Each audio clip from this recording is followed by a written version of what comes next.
আসসালামু আলাইকুম ওয়া রাহমাতুল্লাহি ওয়া বারাকাতুহু।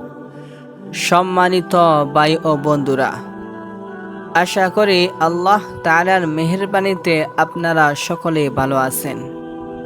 আজকে আপনাদেরকে জানাবো গীবত করার কারণে ভয়ানক স্বপ্ন। তাহলে চলুন শুরু করি। প্রসিদ্ধ তাবিঈ হযরত রাবিঈ নিজের ঘটনা বর্ণনা করেন যে, একদা একটি মজলিসে গিয়ে আমি দেখলাম লোকেরা পরস্পরে আলোচনা করছে। আমিও তাদের সঙ্গে বসে পড়লাম। আলোচনার এক পর্যায়ে কোনো এক ব্যক্তির গীবত আরম্ভ হয়ে গেল। আমার নিকট তা খারাপ মনে হলো যে এখানে এ মজলিসে বসে কারো গীবতে লিপ্ত হব। কাজেই আমি সেখান থেকে চলে গেলাম। কেননা শরীয়তের বিধান হলো যে যদি কোনো মজলিসে গীবত হতে থাকে তাহলে ক্ষমতা থাকলে গীবত করা থেকে লোকদেরকে বাধা দিবে এবং বিরত রাখবে। আর যদি বাধা দেওয়ার ক্ষমতা না থাকে তাহলে ওই আলোচনায় শরিক হবে না, ওই মজলিস ছেড়ে অন্য কোথাও চলে যাবে। সুতরাং আমিও উঠে অন্য কোথাও চলে গেলাম। কিছুক্ষণ পর খেয়াল হলো এতক্ষণে ওই মজলিসে গীবতের আলোচনা শেষ হয়ে গেছে। কাজেই আমি পুনরায় উক্ত মজলিসে ফিরে এলাম। কিছুক্ষণ এদিক ওদিকের আলোচনার পর পুনরায় গীবত শুরু হয়ে গেল। কিন্তু এবার আমার হিম্মত দুর্বল হয়ে গেল। আমি ওই মজলিস ছেড়ে যেতে পারলাম না।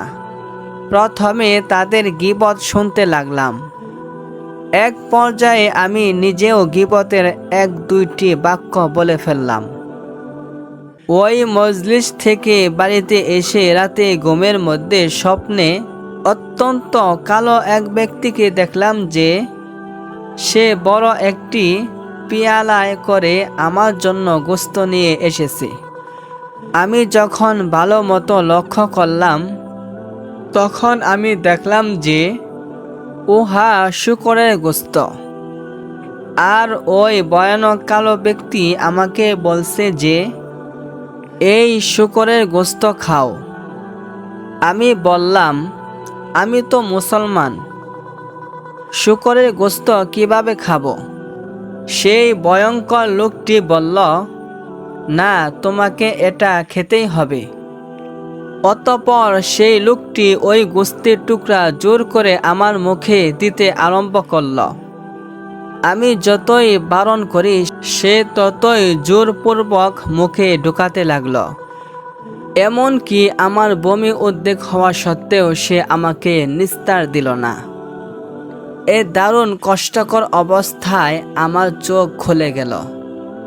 জাগ্রত হওয়ার পর যখন আমি খাওয়ার সময় খাবার খেলাম তখন স্বপ্নে সেই শূকরের গোশতের দুর্গন্ধ আমার খাদ্যে অনুভব হলো। সুদীর্ঘ 30 দিন পর্যন্ত আমার এই অবস্থা অব্যাহত রইল যে যখনই আমি খানা খেতে বসি তখনই সকল খাদ্যে সেই শূকরের গোশতের মারাত্মক দুর্গন্ধ অনুভব হয়। এই ঘটনা দ্বারা আল্লাহ পাক আমাদেরকে সতর্ক করেন যে উক্ত মজলিসে আমি যে সামান্য গীবত করেছিলাম তার পরিণাম কত ভয়াবহ যে 30 দিন পর্যন্ত বরাবর আমি তা অনুভব করতে থাকি। আল্লাহ পাক আমাদের সকলকে গীবত করা ও শোনা থেকে হেফাজত করুন, আমিন। আজকে এই পর্যন্তই। দেখা হবে নতুন কোনো ভিডিওতে। সে পর্যন্ত ভালো থাকুন, সুস্থ থাকুন। আল্লাহ হাফেজ।